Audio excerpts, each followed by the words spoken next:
महाराष्ट्राचे काँग्रेस प्रदेशाध्यक्ष हर्षवर्धन सपकाळ यांची पत्रकार परिषदेत हर्षवर्धन सपकाळ यांनी विविध मुद्द्यावरती काय म्हणाले सरकारला पहा. या संदर्भामध्ये या सगळ्या चर्चांचा खूप मोठा आता रवंथ झाला आहे आणि हा रवंथ किती काळ आपण सर्वांनी मिळून करायचा एक मोठा प्रश्न आहे.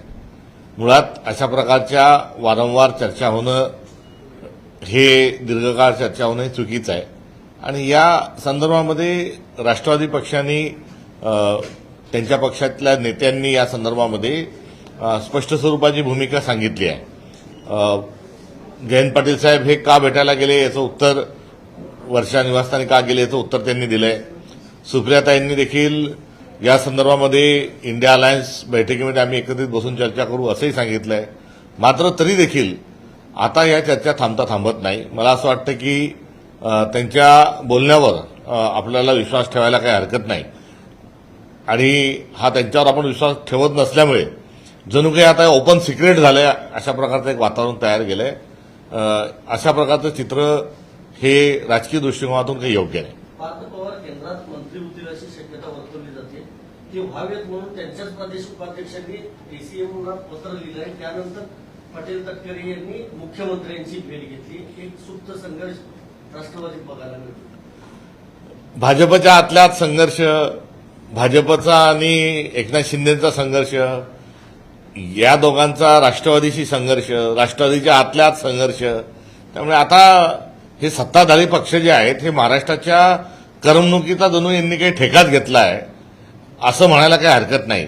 त्यामुळे हा वगनाट्य आहे का, हा तमाशा आहे का, महाराष्ट्राची हास्यजत्रा बंद करून आता यांच्यावरच सर्व एपिसोड सुरू करावेत असा एक फार मोठा प्रश्न हा महाराष्ट्राला पडला आहे. 20व्या दिवशी जंतर मंतरवर अखेर काँग्रेस पोहोचलेली आहे. त्या ठिकाणी वांगचुक यांचं जे उपोषण आहे या उपोषणातले मुद्दे आणि काँग्रेसचे मुद्दे हे एकच आहे आणि या सर्व मुद्द्यांच्या अनुषंगानं काँग्रेस हा खूप आधीपासून हा संघर्षात आहे. नीटचा पेपर यावेळेस पहिल्यांदा फुटला नाही. नीटचा पेपर हा 71 वेळेस यावेळेस फुटला. मागच्या 70 वेळेसपासून मोदी सरकारच्या आम्ही याच्या विरोधात आहोत आणि यावेळेस देखील आम्ही जे मंत्री आहेत धर्मेंद्र प्रधान यांचा राजीनाम्याची मागणी जोरकस पद्धतीनेही केलेली आहे. आणि अशा काळामध्ये जे श्री वांगचुक जे आहेत हे काही पहिल्यांदा उपोषणाला बसले नाहीत. याआधी ते लद्दाखच्या स्थानिक भूमिपुत्रांना न्याय मिळावा आणि त्यांचे अधिकार जे स्थानिक पातळीवरचे अबाधित ठेवावे या अनुषंगाने देखील ते उपोषणाला बसले होते. 370 करण्याच्या एकंदरीत नादामध्ये भारतीय जनता पक्षाने लद्दाखच्या भूमिपुत्रांचा नाकारलेला अधिकार जो होता तो त्यांना पुन्हा मिळवून देण्याच्या अनुषंगानं काँग्रेस देखील त्या मुद्द्याचं समर्थन पहिल्यापासून करत आलेली आहे.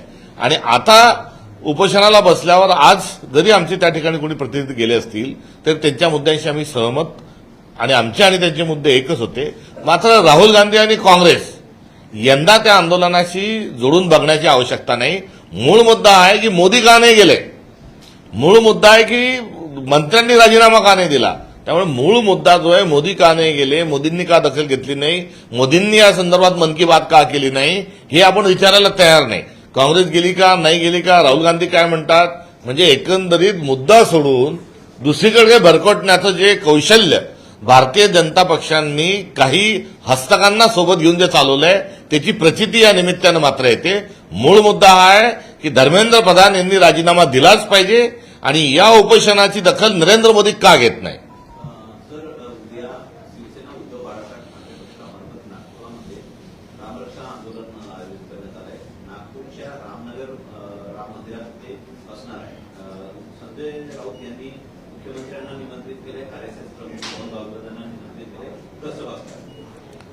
रामाच्या एकंदरीत मंदिरामध्ये जी काही चोरी झाली आहे फार मोठ्या प्रमाणावर आहे आणि हे चोरी करणारे राष्ट्रीय स्वयंसेवक संघाचे स्वयंसेवक होते. चोरी करणारे जे आहेत ते भारतीय जनता पक्षाशी घनिष्ठ संबंधित होते. चोरी करणारे जे आहेत यांची नियुक्ती देशाचे पंतप्रधान नरेंद्र मोदी यांनी केली आहे. नरेंद्र मोदींनीच राम मंदिराचं भूमिपूजन केलंय, नरेंद्र मोदींनीच राम मंदिराचं उद्घाटन केलंय आणि नरेंद्र मोदींनीच माहितीच्या अधिकारापासून राम मंदिराचा कारभार वेगळा ठेवलेला आहे. एवढं सगळं नरेंद्र मोदी आणि राष्ट्रीय स्वयंसेवक संघ करत असताना चोरी झाल्याच्या बाबतीत चुप्पी का साधलेली आहे.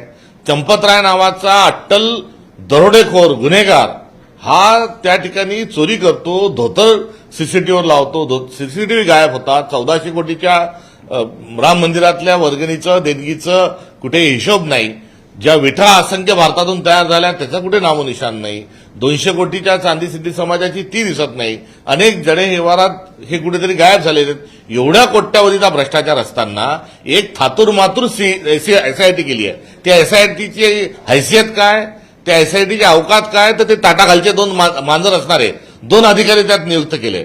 असे ताटाखालचे मांजराच्या अध्यक्षित प्रमुख उपस्थितीत जर एसआयटी केली आहे तर त्यामध्ये ते मांजर जे आहे ते फक्त शेपी ठरवणार आहे, ते गुरगुरी करणार नाही, कोणताही निकाल त्यातून येऊ शकणार नाही.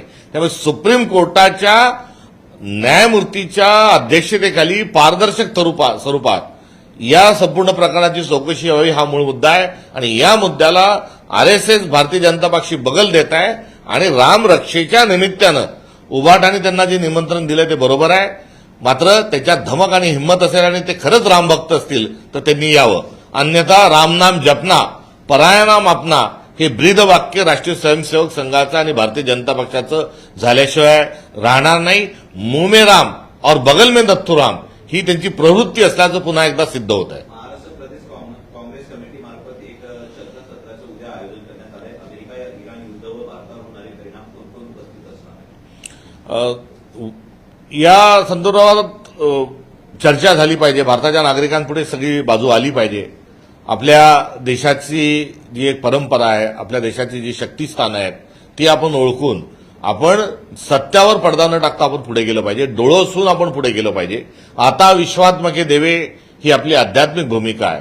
तर पंडित जवाहरलाल नेहरूंसारख्या माणसांनी जगातल्या सर्व देशांनी एकत्र येऊन कुठेतरी अहिंसक पद्धतीने पुढे गेलं पाहिजे याचं बीजारोपण केलं. तर नॉन व्हायलन्स मुवमेंट सारखी एक मुवमेंट इंदिरा गांधी सारख्या एका व्यक्तिमत्वानं ती पुढे नेली.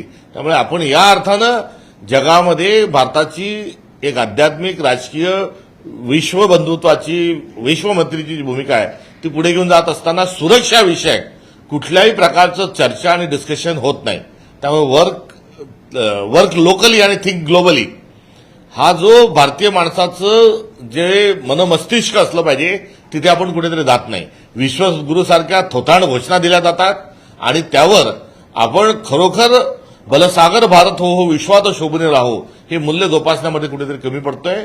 उद्याच्या या चर्चासत्राच्या अनुषंगानं भारताची बलस्थानं आणि भारताला कोणाचा धोका आहे या संदर्भामध्ये एक वैश्विक चिंतन हे व्हावं आणि त्या वैश्विक चिंतनातून प्रत्येक भारतीयाने आपल्या देशाची अस्मिता जोपासत असताना विश्वामध्ये शांती नांदेल या अनुषंगानं स्वतःचं आचार विचार व्यवहार आणि उच्चार ठेवला पाहिजे. ही उद्याच्या एकंदरीत वर्कशॉपच्या अनुषंगानं असणारी अपेक्षा आहे. आणि अलीकडच्या काळात ग्लोबलायझेशन झाल्यानंतर आणि 1992ला मनमोहन सिंग नरसिंहरावांनी गॅट करारावर स्वाक्षरी केल्यानंतर खुल्या अर्थव्यवस्था आपण गेल्यानंतर आता भारतातच काय चालू आहे, महाराष्ट्रातच काय चालू आहे, माझ्या गावातच काय चालू आहे याकडे लक्ष ठेवून भागणार नाही. तर आपल्याला पण आपलं जे व्हिजन आहे हे वैश्विक करावं लागेल आणि त्या वैश्विक व्हिजन करण्याच्या अनुषंगानं उद्याचं चर्चासत्र आहे.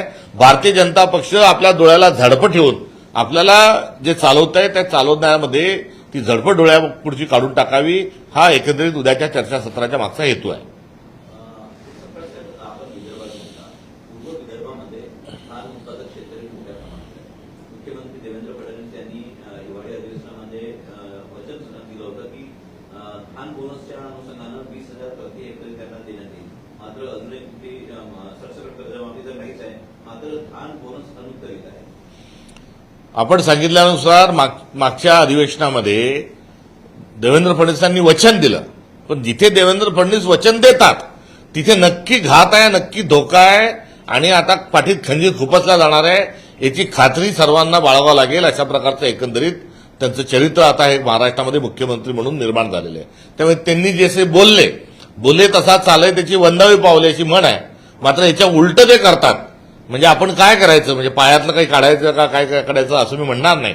मात्र याच्या उलट ते करतात. शेतकऱ्यांची कर्जमाफी फसवी आहे ते पुन्हा एकदा आपल्या सगळ्यांच्या समोर आलंय. मात्र महाराष्ट्र विद्युत महामंडळ एमएसईबी ही त्यांच्या मित्राला अंधन देण्या उद्योगपती मित्राला त्यांच्याने त्यांचे आका नरेंद्र मोदी यांच्या मित्राला ते अंधन द्यावी म्हणून इलेक्ट्रिकच्या संदर्भात, विजेच्या संदर्भात, शेतकऱ्यांच्या संदर्भातलं जे थकबाकी आहे ती सरकार भरती आहे. त्यासाठी सर्वात आधी पैसे दिले जातील आणि ते पैसे देऊन संपूर्ण एमएससीबी जी आहे ही उद्योगपती मित्राच्या घशात घातल्या जाईल. यासाठी त्यांच्याजवळ पैसे आहेत. समृद्धी महामार्ग करण्यासाठी त्यांच्याजवळ पैसे आहेत. समृद्धी महामार्गातून 2000 कोटीचा भ्रष्टाचार करून 50 खोके एकदम ओके नावाचा नारा त्यांनी चिरंजीव हा अमर करून ठेवला. ते करण्याकरता त्यांच्याजवळ पैसे आहेत. लाडकी बहीणचे 2100 रुपये करण्याकरता पैसे नाही. दुष्काळाच्या सावटात सापडलेल्या शेतकऱ्यांना सानुग्रह अनुदान देण्याकरता त्यांच्याजवळ पैसे नाही. दुबार पेरणीचे पैसे देण्याकरता त्यांच्याजवळ पैसे देण्याकरता त्यांच्याजवळ कुठल्या प्रकारची तरतूद नाही. त्यांना कल्याणकारी योजना राबवण्यासाठी त्यांच्याजवळ तरतूद नाही. मात्र शक्ती महापीठ करण्याकरता त्यांच्याजवळ पैसे आहे. हा देवेंद्र फडणवीसांचा बेगडीपणा जो आहे हा एव्हाना महाराष्ट्राच्या लक्षात आलाय. करिता स्वतःचं प्रोजेक्शन काय इंफ्रामॅन असं स्वतः करून घेत असताना ते इंफ्रा मॅन नाही, ते डिझास्टर मॅन आहे. ही महाराष्ट्राची असणारी आजची वर्तमान वस्तुस्थिती आहे.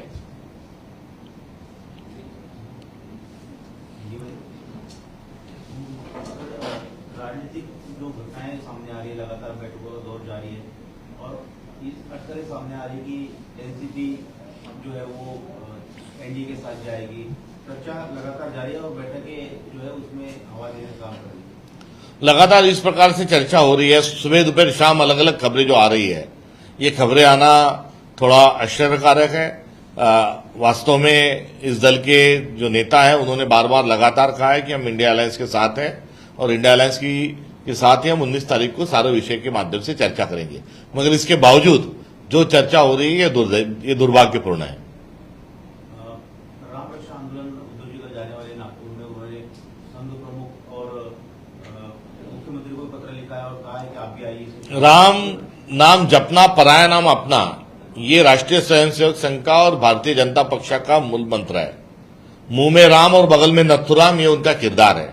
और राम मंदिर में इतनी भयानक कांड होने के बावजूद ना मन की बात के माध्यम से प्राइम मिनिस्टर कुछ बोलने के लिए तैयार है, या राष्ट्रीय स्वयंसेवक संघ ढिंडोरा पीट रहा था कि विश्वस्त मंडल हमारा स्वयंसेवक है, ना उनको राष्ट्रीय स्वयंसेवक संघ निष्कासित करने के लिए तैयार है. तो राम मंदिर का जो भ्रष्टाचार है, ये भ्रष्टाचारियों का सारा संस्कार ये राष्ट्रीय स्वयंसेवक संघ का है और भारतीय जनता पार्टी का ही पाप कि राम मंदिर में चोरी हो रही है. और ऐसे स्थिति में राम की रक्षा करने का एक जो अभियान यूबीटी जो चला रही है उसमें उनको निमंत्रित करना वाजिब है. यदि उनमें हिम्मत है, नैतिकता है, राम के वो भक्त है तो जरूर उसमें वो पधारेंगे.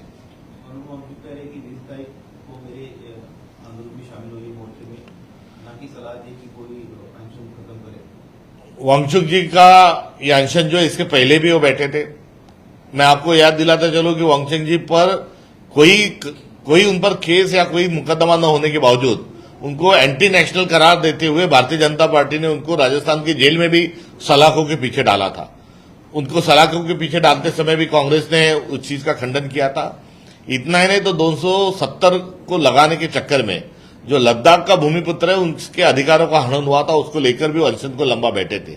उस स्थिति में भी लद्दाख के लोगों के साथ कांग्रेस थी और आज उनकी जो मांग है उस मांग को उनसे कई पहले से कांग्रेस भी उसी को उठा के लेके आगे चल रहा है.